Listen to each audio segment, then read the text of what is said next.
Hello and welcome friends to BJ's class. তোমরা কেমন আছো? আশা করি তোমরা ভালোই আছো। আজকে আমি তোমাদেরকে স্পোকেন ইংলিশ শেখার জন্য সব থেকে গুরুত্বপূর্ণ জিনিসটি শেখাবো। সেটি কি? সেটি হলো টেন্স। হ্যাঁ, তোমরা যদি টেন্স না জানো তোমরা কিন্তু কোনো রকম বাক্যই তৈরি করতে পারবে না। তো সবার প্রথমে তোমাদেরকে টেন্সটাই জানতে হবে। এই টেন্সকে প্রধানত তিন ভাগে ভাগ করা যায়: প্রেজেন্ট, পাস্ট এবং ফিউচার। এই প্রেজেন্ট টেন্স, পাস্ট টেন্স আবার ফিউচার টেন্স, এই তিনটিকে আবার চারটি করে ভাগে ভাগ করা যায়। সেগুলো কি কি? ইনডেফিনিট বা simple, continuous, perfect and perfect continuous. তো এই প্রত্যেকটিকে, এই তিনটি প্রধান টেন্সকে মানে প্রেজেন্ট, পাস্ট, ফিউচারকে এই চারটি ভাগে ভাগ করা যায়। তো সব মিলিয়ে কতগুলো টেন্স হলো? সব মিলিয়ে 12টি টেন্স হলো।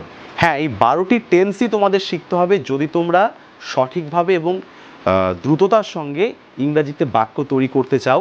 তোমাদেরকে, যদি তোমরা এগুলো খুব ভালোভাবে রপ্ত করে নাও, তোমাদেরকে ভাবতে হবে না কোনো কিছু বলার আগে। তোমরা কিন্তু অটোমেটিক্যালি জিনিসগুলো খুব তাড়াতাড়ি স্বতঃস্ফূর্তভাবে বলতে পারবে।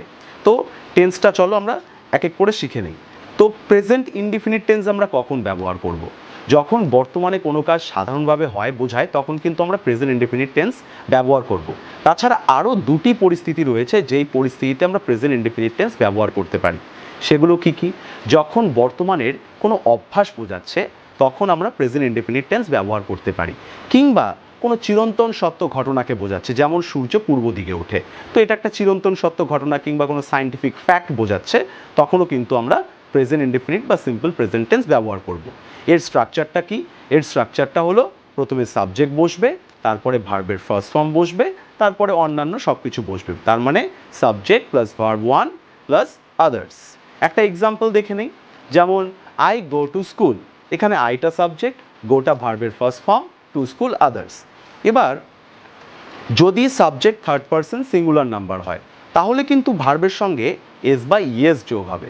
কীরকম? যেমন হি গোজ টু স্কুল। দেখো, আই গো টু স্কুল যখন বলেছিলাম তখন কিন্তু গো হয়েছিল, তখন গোজ হয়নি। কিন্তু যখন হি বলছি তখন কিন্তু গোজ হচ্ছে। কেন? কারণ হি হলো থার্ড পারসন সিঙ্গুলার নাম্বার, এবং subject third person singular number হলে শুধুমাত্র প্রেজেন্ট ইনডিফিনিট বা সিম্পল প্রেজেন্ট টেন্সে ভার্বের সঙ্গে এস বা ইয়েস যোগ হবে।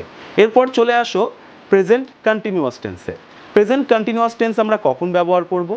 প্রেজেন্ট কন্টিনিউয়াস টেন্স আমরা তখন ব্যবহার করব যখন বর্তমানে কোনো কাজ অনবরত চলছে বোঝায়, তখন আমরা প্রেজেন্ট কন্টিনিউয়াস টেন্স ব্যবহার করে থাকি।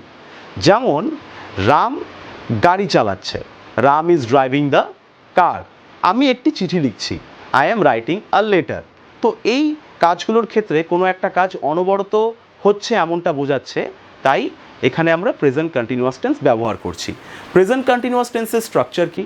প্রেজেন্ট কন্টিনিউয়াস টেন্সের স্ট্রাকচার হলো সাবজেক্ট প্লাস অ্যামিজার প্লাস অ্যাম অথবা ইস অথবা আর, তিনটা কিন্তু একসঙ্গে বসবে না। সাবজেক্ট অনুসারে আমরা অ্যাম, ইস, আর বসাতে পারি। তারপরে ভার্ব বসবে, তার সাথে আইএনজি বসবে, তারপরে আদার্স।